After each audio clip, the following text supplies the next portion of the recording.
I began my career in local government, doing strategic planning and public policy. My husband, on the other hand, is a cabinet maker by trade. That's how I ended up in the world of kitchens and cabinetry. We founded together a kitchen and cabinetry manufacturing business in our 20s. We grew that company over 21 years. We had 38 staff when we sold that. And from there we established EverEdge design studio, which we currently run.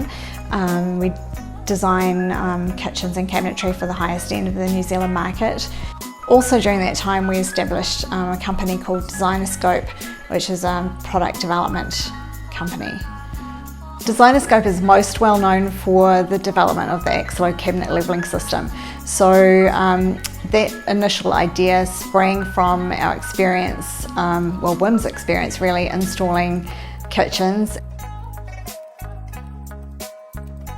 Kitchen cabinets are normally levelled by adjusting small plastic legs that are on the bottom of cabinets, and traditionally those are adjusted by hand. So to adjust the ones at the back of the cabinet you have to sort of lie on the floor, reach out, turn the leg, come back out, look at the level, oh yeah, it needs a couple more mil, get back under, adjust it again, come back out, repeatedly doing that process until it's levelled, and you have to do that for every leg.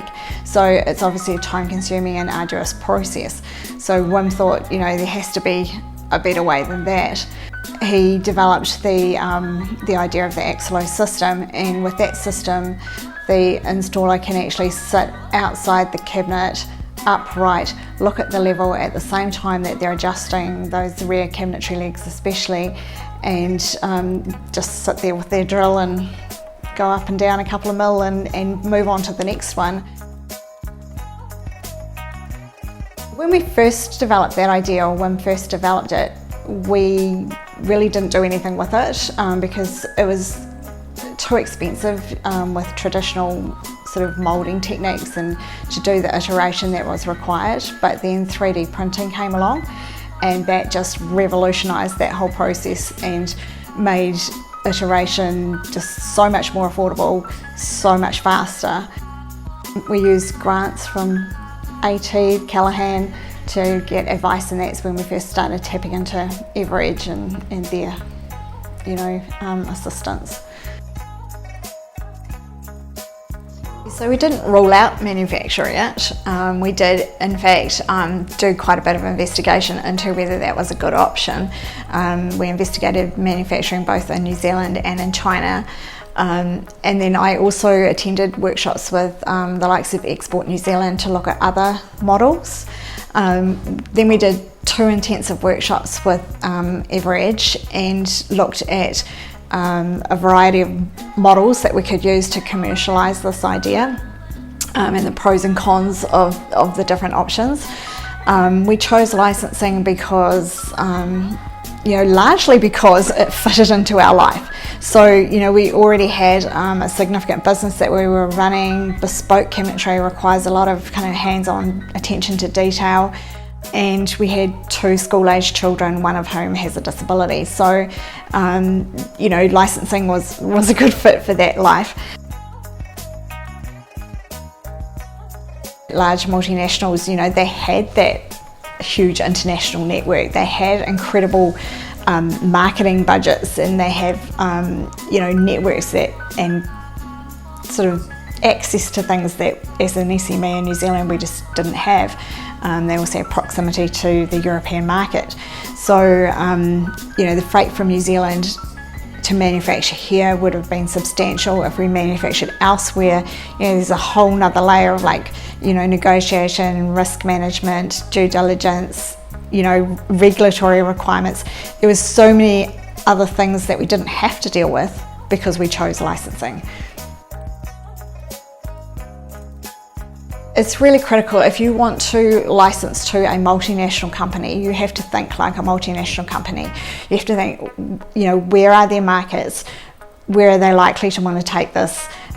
And you need to apply for the protection in those jurisdictions, and it is really expensive. There's no way around that. But if you don't, you really need to have the package that they want to buy.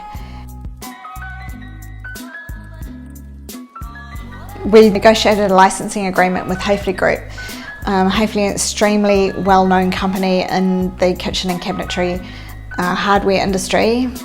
They have subsidiaries and representation covering every significant international market, and they employ around 8,000 people. So through licensing, we had instant geographic coverage across the world, and that was fantastic.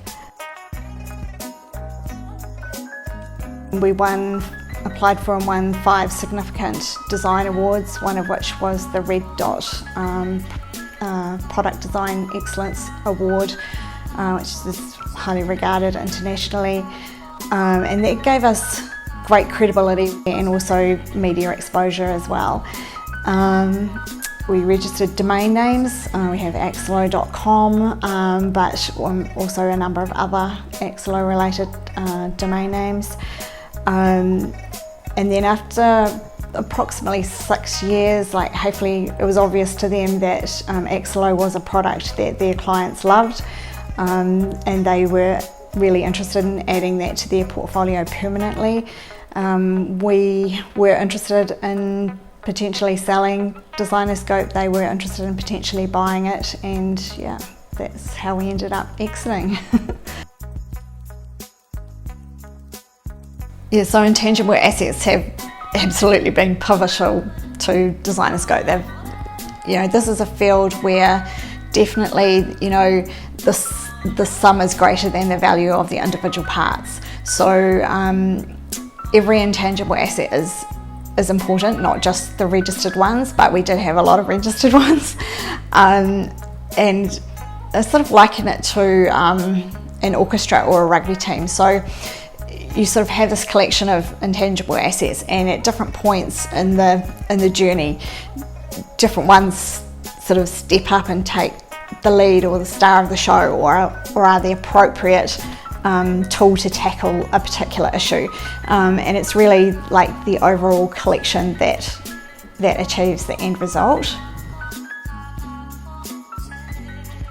You tend to focus on the things that are going to make your company look good to, a bank or an investor or whatever, and the accounting process doesn't really recognise intangible assets very well.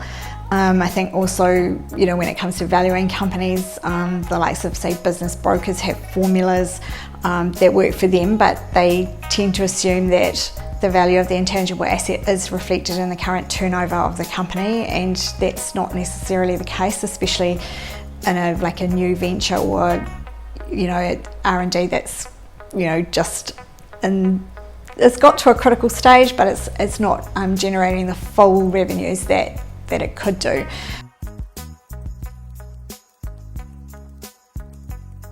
Our advice would be to get their foundations right. So you don't know what you don't know, ask somebody who does, because it will definitely pay off at the exit point. And it's not something that you can just go back and fix retrospectively. It is something that you need to get right at the very beginning. So that would be our primary advice, and I guess our parting comment would be that we have absolutely loved the whole journey. We've loved working with Hafele. We've loved being part of a community of innovative people who, Callaghan, NZTE, our IP lawyers, EverEdge. We just have really enjoyed it, and we continue, even though we've sold Designerscope now, we continue to be excited by installers who just love Axelo and what it has done for their lives. So yeah, it's been a fun ride.